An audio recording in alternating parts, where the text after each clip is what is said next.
Hello ಕನ್ನಡಿಗ, ಶರಣು ಶರಣಾರ್ಥಿ. ಇವತ್ತು ನಮ್ಮ ಜಾಬ್ ಸರ್ಚಿನಲ್ಲಿ ನಮ್ಮ ಮೆಟ್ರೋ ನೇಮಕಾತಿಯಲ್ಲಿ 50 ಹುದ್ದೆಗಳನ್ನು ಕಾಲ್ಫರ್ಮ್ ಮಾಡಿದ್ದು, ಉದ್ಯೋಗ ಸ್ಥಳ ನೋಡೋದಾದರೆ ಬೆಂಗಳೂರಿನಲ್ಲಿ ಉದ್ಯೋಗ ಅವಕಾಶವಿದ್ದು, ಈ ಅರ್ಜಿಗಳನ್ನು ಮಿಸ್ ಮಾಡದೆ ಪುರುಷ ಮತ್ತು ಮಹಿಳಾ ಅಭ್ಯರ್ಥಿಗಳು ಅರ್ಜಿಗಳನ್ನು ಸಲ್ಲಿಸಿ. ಇದೇ ರೀತಿ ಕೇಂದ್ರ ಸರ್ಕಾರ ಮತ್ತು ರಾಜ್ಯ ಸರ್ಕಾರದ ಹೊಸ ಉದ್ಯೋಗ ಮಾಹಿತಿ ನಾವು ಪ್ರತಿನಿತ್ಯ ಕೊಡ್ತಾ ಇರುತ್ತೇವೆ. ಆ ಎಲ್ಲ ನೋಟಿಫಿಕೇಷನ್ಗಳು ನಿಮಗೂ ಬರಬೇಕು ಅಂತ ಹೇಳಿದ್ರೆ ನಮ್ಮ ಯೂಟ್ಯೂಬ್ ಚಾನಲನ್ನು ಸಬ್ಸ್ಕ್ರೈಬ್ ಜೊತೆಗೆ ಬೆಲ್ ಐಕನ್ ಕ್ಲಿಕ್ ಮಾಡೋದನ್ನು ಮರೆಯಬೇಡಿ. ನ್ಯೂ ಜಾಬ್ ಕನ್ನಡ, ತಪ್ಪದೆ ಒಂದು ಲೈಕ್ ಕೊಡಿ. BMRCL ಟ್ರೈನ್ ಆಪರೇಟರ್ ರಿಕ್ವೈರ್ಮೆಂಟ್ 2025 ಹೊಸ ಅಧಿಸೂಚನೆ ಪ್ರಕಟವಾಗಿದೆ.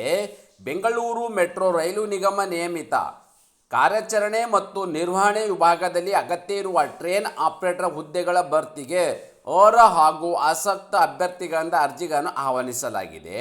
ಹುದ್ದೆಗಳ ಭರ್ತಿಗೆ ಸಂಬಂಧಿಸಿದಂತೆ ಹುದ್ದೆಗಳ ಸಂಖ್ಯೆ, ಕರ್ತವ್ಯ ಸ್ಥಳ, ಶೈಕ್ಷಣಿಕ ಅರ್ಹತೆ, ವೇತನ, ಅರ್ಜಿ ಸಲ್ಲಿಕೆ ವಿಧಾನ ಮತ್ತು ಅರ್ಜಿ ಸಲ್ಲಿಕೆಯ ಮತ್ತು ಶುಲ್ಕ, ಹುದ್ದೆಗಳ ವಿವರವನ್ನು ಕಂಪ್ಲೀಟ್ ಆಗಿ ನಾನು ನಿಮಗೆ ಈ ವಿಡಿಯೋ ತಿಳಿಸ್ಕೊಡ್ತೀನಿ. ಈ ವಿಡಿಯೋನ ಸ್ಕಿಪ್ ಮಾಡದೆ ಕೊನೆ ತನಕ ನೋಡಿ.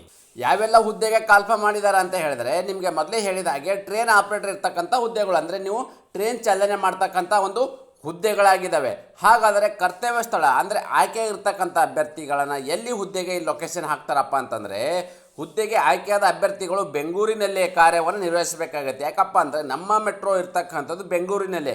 ಹಾಗಾಗಿ ಆಯ್ಕೆಯಾಗಿರ್ತಕ್ಕಂಥ ಅಭ್ಯರ್ಥಿಗಳು ಬೆಂಗಳೂರಿನಲ್ಲೇ ಕಾರ್ಯವನ್ನು ನಿರ್ವಹಿಸಬೇಕಾಗತ್ತೆ. ಹಾಗಾದರೆ ಖಾಲಿ ಇರುವ ಒಟ್ಟು ಹುದ್ದೆಗಳ ಸಂಖ್ಯೆ ಬಗ್ಗೆ ಮಾಹಿತಿ ನೋಡಿದ್ರೆ, ಒಟ್ಟು 50 ಹುದ್ದೆಗಳ ಭರ್ತಿಗೆ ಅರ್ಜಿಗಳನ್ನು ಆಹ್ವಾನಿಸಲಾಗಿದೆ. ಎಷ್ಟು ಇರ್ತಕ್ಕಂಥದ್ದು? 50 ಹುದ್ದೆಗಳಲ್ಲಿ ರಿಕ್ವೈರ್ಮೆಂಟನ್ನು ಕಲ್ಪನೆ ಮಾಡಿದ್ದಾರೆ. ಹಾಗಾದರೆ ಈ ಅಪ್ಲಿಕೇಶನ್ ಹಾಕು ಬಯಸುವ ಅಭ್ಯರ್ಥಿಗಳು ಯಾವೆಲ್ಲ ಒಂದು ಕ್ವಾಲಿಫಿಕೇಷನ್ ಆಗಿರಬೇಕು ಅಂತ ಹೇಳಿದ್ರೆ, ಇಲ್ಲಿ ತಾವುಗಳು ಗಮನಿಸಬಹುದು. SLC ಮತ್ತು ಕೆಳಗಿನ ಯಾವುದೇ ಬ್ರ್ಯಾಂಚಲ್ಲಿ 3 ವರ್ಷಗಳ ಡಿಪ್ಲೊಮಾ ಎಲೆಕ್ಟ್ರಿಕಲ್. ನೋಡಿ, ಮೊದಲೇದಾಗಿ ನೀವು SLCನ ಕಂಪ್ಲೀಟ್ ಮಾಡ್ಕೊಂಡಿರಬೇಕಾಗುತ್ತೆ, ಮೆಟ್ರಿಕ್ಯುಲೇಷನು. ಈ SLC ಕಂಪ್ಲೀಟ್ ಆದ ಮೇಲೆ ಯಾವುದೇ ಬ್ರ್ಯಾಂಚಿನಲ್ಲಿ, ಓಕೆ, ಡಿಪ್ಲೊಮಾದಲ್ಲಿ ಯಾವುದೇ ಬ್ರ್ಯಾಂಚಿನಲ್ಲಿ 3 ವರ್ಷಗಳ ರೆಗ್ಯುಲರ್ ಡಿಪ್ಲೊಮಾನ ಮುಗಿಸಿರಬೇಕಾಗುತ್ತೆ. ಆ ಯಾವ ಒಂದು ಬ್ರ್ಯಾಂಚ್ ಅಂತ ನಾವು ಇಲ್ಲಿ ಜನರಲ್ ಆಗಿ ಹೇಳೋದಾದರೆ, diploma in electrical engineering, electrical ಮತ್ತು ಎಲೆಕ್ಟ್ರಾನಿಕ್ಸ್ ಇಂಜಿನಿಯರಿಂಗ್ ಮತ್ತು ಟೆಲಿಕಮ್ಯುನಿಕೇಷನ್ ಮತ್ತು ಎಲೆಕ್ಟ್ರಾನಿಕ್ಸ್ ಮತ್ತು communication engineering, electrical power system ಮತ್ತು ಇಂಡಸ್ಟ್ರಿಯಲ್ ಎಲೆಕ್ಟ್ರಾನಿಕ್ಸ್, ಅದೇ ರೀತಿ ಮೆಕ್ಯಾನಿಕಲ್ ಇಂಜಿನಿಯರಿಂಗ್ ಅಥವಾ ತತ್ಸಮಾನ ವಿದ್ಯಾರ್ಹತೆ ಹೊಂದಿರಬೇಕು. ನೀವು ಇಲ್ಲಿ ಯಾವೆಲ್ಲ ಒಂದು ಡಿಪ್ಲೊಮಾ ಕೋರ್ಸಲ್ಲಿ ಪಾಸ್ ಆಗಿರ್ತಕ್ಕಂಥ ಅಭ್ಯರ್ಥಿಗಳು, ಅಂದರೆ ಯಾವ್ಯಾವ ಒಂದು ಡಿಪ್ಲೊಮಲ್ಲಿ ಯಾವ್ಯಾವ ಒಂದು ಬ್ರ್ಯಾಂಚಲ್ಲಿ ನೀವು ಪಾಸ್ ಆಗಿರ್ತಕ್ಕಂಥ ಅಭ್ಯರ್ಥಿಗಳು ಈ ಒಂದು ಅಪ್ಲಿಕೇಶನನ್ನು ಹಾಕೋಬಹುದಾಗಿದೆ.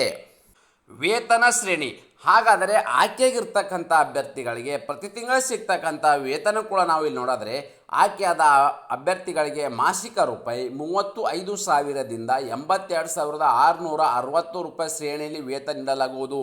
ಇದು ಭರ್ಜರಿ ಉದ್ಯೋಗದ ಒಂದು ಸ್ಯಾಲ್ರಿ ಪ್ಯಾಕೇಜ್ ಅಂತಲೇ ಹೇಳಬಹುದಾಗಿದೆ. 35,000ದಿಂದ 82,660 ರೂಪಾಯಿ ಅಂದರೆ ನಿಮಗಿದು ಪ್ರತಿ ತಿಂಗಳು ಸಿಗ್ತಕ್ಕಂಥ ವೇತನವಾಗಿರುತ್ತೆ. ವಯೋಮಾನ, ಹಾಗಾದರೆ ಅರ್ಜಿ ಸಲ್ಲಿಸು ಬಯಸುವ ಅಭ್ಯರ್ಥಿಗಳು ಇಲ್ಲಿ ತಾವುಗಳು ಗಮನಿಸಬಹುದು. 12/3/2025 ಈ ಒಂದು ದಿನಾಂಕಕ್ಕೆ ಅನ್ವಯವಾಗುವಂತೆ ಗರಿಷ್ಠ ನೀವು ಇಲ್ಲಿ 38 ವರ್ಷ ಇರಬೇಕು. ಓಕೆ, ಮ್ಯಾಕ್ಸಿಮಮ್ ಎಷ್ಟಿರಬೇಕು? 12/3/2025ಕ್ಕೆ ಅನ್ವಯವಾಗುವಂತೆ ಗರಿಷ್ಠ ನೀವು 38 ವರ್ಷದ ಒಳಗಡೆ ಇರ್ತಕ್ಕಂಥ ಅಭ್ಯರ್ಥಿಗಳು ಈ ಒಂದು ಅಪ್ಲಿಕೇಶನನ್ನು ಹಾಕಬಹುದಾಗಿದೆ. ಆಯ್ಕೆ ವಿಧಾನ, ಹಾಗಾದರೆ ಈ ಅಪ್ಲಿಕೇಶನ್ ಹಾಕಿರ್ತಕ್ಕಂಥ ಅಭ್ಯರ್ಥಿಗಳನ್ನ ಸೆಲೆಕ್ಷನ್ ಪ್ರೊಸೆಸನ್ನು ಹೇಗೆ ಮಾಡ್ತಾರಪ್ಪ ಅಂತಂದರೆ, ವೈಯಕ್ತಿಕ ಸಂದರ್ಶನ, ಲಿಖಿತ ಪರೀಕ್ಷೆ, ಸ್ಕಿಲ್ ಟೆಸ್ಟ್ ಮತ್ತು ಮೆಡಿಕಲ್ ಟೆಸ್ಟ್ ನಡೆಸಿ ಅಭ್ಯರ್ಥಿಗಳನ್ನು ಹುದ್ದೆಗೆ ಆಯ್ಕೆಯನ್ನು ಮಾಡಲಾಗುವುದು. ಮೊದಲನೇದಾಗಿ ಇಲ್ಲಿ ಒಂದು ಲಿಖಿತ ಪರೀಕ್ಷೆಯನ್ನು ನಡೆಸ್ತಾರೆ. ಈ ಲಿಖಿತ ಪರೀಕ್ಷೆಯಲ್ಲಿ ಅಂದರೆ ನಿಮಗೆ CBT ಎಕ್ಸಾಮನ್ನು ನಡೆಸ್ತಾರೆ. ಓಕೆ, ಸೊ ಲಿಖಿತ ಪರೀಕ್ಷೆಯಲ್ಲಿ ಕ್ವಾಲಿಫೈ ಆಗಿರ್ತಕ್ಕಂಥ ಅಭ್ಯರ್ಥಿಗಳನ್ನು ವೈಯಕ್ತಿಕ ಸಂದರ್ಶನ ನಡೆಸಲಾಗುವುದು. ಈ ವೈಯಕ್ತಿಕ ಸಂದರ್ಶನದಲ್ಲಿ ಕ್ವಾಲಿಫೈ ಆಗಿರ್ತಕ್ಕಂಥ ಅಭ್ಯರ್ಥಿಗಳನ್ನು ಸ್ಕಿಲ್ ಟೆಸ್ಟ್ ಅಂದರೆ ನಿಮಗೆ ಪ್ರಾಕ್ಟಿಕಲ್ ಟೆಸ್ಟ್ ಮಾಡ್ತಾರೆ. ಈ ಪ್ರಾಕ್ಟಿಕಲ್ ಟೆಸ್ಟಲ್ಲಿ ಕ್ವಾಲಿಫೈ ಆಗಿರ್ತಕ್ಕಂಥ ಅಭ್ಯರ್ಥಿಗಳನ್ನ ಮೆಡಿಕಲ್ ಟೆಸ್ಟ್ ಮಾಡ್ತಾರೆ. ಈ ಮೆಡಿಕಲ್ ಟೆಸ್ಟ್ ಓವರಾಲಲ್ಲಿ ಎಲ್ಲವನ್ನು ಪಾಸ್ ಆಗಿರ್ತಕ್ಕಂಥ ಅಭ್ಯರ್ಥಿಗಳನ್ನು ಮೆರಿಟ್ ಆಧಾರದ ಮೇಲೆ ಹುದ್ದೆಗೆ ಆಯ್ಕೆಯನ್ನು ಮಾಡಲಾಗುವುದು. ಹಾಗಾದರೆ ಅರ್ಜಿ ಸಲ್ಲಿಸುವ ವಿಧಾನ ಅಂದರೆ ಅಪ್ಲಿಕೇಶನನ್ನು ಹೇಗೆ ಹಾಕಬೇಕಪ್ಪ ಅಂತಂದರೆ, ಅಭ್ಯರ್ಥಿಯು ಈ ಹುದ್ದೆಗೆ ಆನ್ಲೈನ್ ಮೂಲಕ ಅರ್ಜಿಗಳನ್ನು ಸಲ್ಲಿಸಬೇಕು.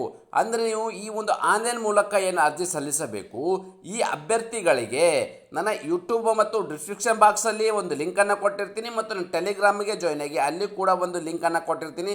ಆ ಲಿಂಕ್ ಮೇಲೆ ಕ್ಲಿಕ್ ಮಾಡೋ ಮೂಲಕ ನೇರವಾಗಿ ತಮ್ಮ ಅಪ್ಲಿಕೇಶನನ್ನು ಹಾಕಬಹುದಾಗಿದೆ. ಫೈನಲ್ ಆಗಿ ಏನಪ್ಪ ಅಂದರೆ ಅರ್ಜಿ ಸಲ್ಲಿಸುವ ವಿಳಾಸ. ಹಾಗಾದರೆ ನೀವು ಆನ್ಲೈನ್ ಅಪ್ಲಿಕೇಶನ್ ಹಾಕಿರ್ತೀರಿ, ಆ ಅಪ್ಲಿಕೇಶನನ್ನು ಪ್ರಿಂಟೌಟ್ ತೊಗೊಂಡು ನೀವು ಯಾವೆಲ್ಲ ಒಂದು ದಾಖಲಾತಿಗಳನ್ನು ನೀವು ಅಲ್ಲಿ ಅಪ್ಲೈ ಮಾಡಿದಿರಿ, ಅಂದರೆ ಅಪ್ಲಿಕೇಶನ್ ಹಾಕಬೇಕಾದ್ರೆ, ಅಂದರೆ ನೀವು SLC ಸರ್ಟಿಫಿಕೇಟ್ ಆಗಿರ್ಬೋದು, ಡಿಪ್ಲೊಮಾದ ಯಾವುದೇ ಬ್ರ್ಯಾಂಚಲ್ಲಿ ಓದಿರ್ತಕ್ಕಂಥ ಡಿಪ್ಲೊಮಾ ಸರ್ಟಿಫಿಕೇಟ್ ಆಗಿರ್ಬೋದು, ಮತ್ತು ನೀವು ಏಜ್ ಲಿಮಿಟ್, ಅಂದರೆ ನೀವು ಇಲ್ಲಿ ಕೆಟಗರಿ ವೈಸ್ ಇದ್ದರೆ, ಅಂದರೆ OBC SC ST ಕೆಟಗರಿ ಆ ಥರ ಒಂದು ಅಭ್ಯರ್ಥಿಗಳು, ಅಂದರೆ ಫಿಸಿಕಲ್ ಹ್ಯಾಂಡಿಕ್ಯಾಪ್ ಇರ್ತಕ್ಕಂಥ ಅಭ್ಯರ್ಥಿಗಳು, ಯಾವುದೇ ಒಂದು ಆ ಕೆಟಗರಿಗೆ ಸಂಬಂಧಪಟ್ಟ ಅಭ್ಯರ್ಥಿಗಳು ಎಲ್ಲ ದಾಖಲಾತಿಗಳೊಂದಿಗೆ ಆ ಅಪ್ಲಿಕೇಶನ್ ಪ್ರಿಂಟೊಂದಿಗೆ ಎನ್ವಲಪ್ ಕವರ್ ಮೇಲೆ ನೀವು ಅಂದರೆ ಒಂದು ಪೋಸ್ಟನ್ನು ಹಾಕಬೇಕಾಗುತ್ತೆ. ಈ ಒಂದು ಅಡ್ರೆಸ್ಗೆ general manager HR Bengaluru metro ರೈಲು ನಿಗಮ ನಿಯಮಿತ 3ನೇ ಮಹಡಿ BMTC complex KH road Shantinagar Bengaluru 560027 ಈ ಒಂದು ಅಡ್ರೆಸ್ಗೆ ತಮ್ಮ ಒಂದು ಅಪ್ಲಿಕೇಶನ್ ಪ್ರಿಂಟೌಟ್ ಜೊತೆಗೆ ಎಲ್ಲ ದಾಖಲಾತಿಯ ಒಂದು ಅಪ್ಲಿಕೇಶನ್ ಪ್ರಿಂಟೌಟ್ ಜೊತೆಗೆ ಈ ಒಂದು ಅಡ್ರೆಸ್ಗೆ ತಮ್ಮ ಅಪ್ಲಿಕೇಶನನ್ನು ಬೈ ಆರ್ಡಿನರಿ ಪೋಸ್ಟ್ ಮುಖಾಂತರ ನೀವು ತಮ್ಮ ಅರ್ಜಿಗಳನ್ನು ಕಳಿಸ್ಕೊಡ್ಬೇಕಾಗತ್ತೆ. ಅರ್ಜಿ ಶುಲ್ಕ ಬಗ್ಗೆ ನೋಡೋದಾದರೆ ನಾವಿಲ್ಲಿ ಅರ್ಜಿ ಶುಲ್ಕ ವಿವರವನ್ನು ನೋಡೋದಾದರೆ ಯಾವುದೇ ಅರ್ಜಿ ಶುಲ್ಕ ಇರುವುದಿಲ್ಲ. ಯಾವುದೇ ಕೆಟಗರಿಗೆ ಸಂಬಂಧಪಟ್ಟ ಅಭ್ಯರ್ಥಿಗಳಿಗೆ ಅರ್ಜಿ ಶುಲ್ಕದಿಂದ ವಿನಾಯಿತಿಯನ್ನು ನೀಡಲಾಗಿದೆ.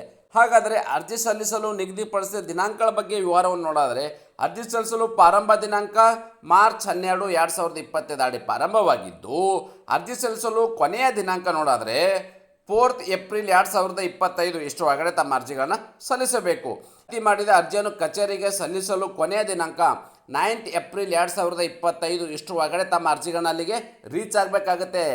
ಏನೋ ಒಂದು ಅಡ್ರೆಸ್ ಹೇಳಿದ್ನಲ್ಲ, ಆ ಅಡ್ರೆಸ್ಸಿಗೆ ಒಂದು ರೀಚ್ ಆಗಬೇಕಾಗತ್ತೆ 9 ಏಪ್ರಿಲ್ 2025 ಒಳಗೆ.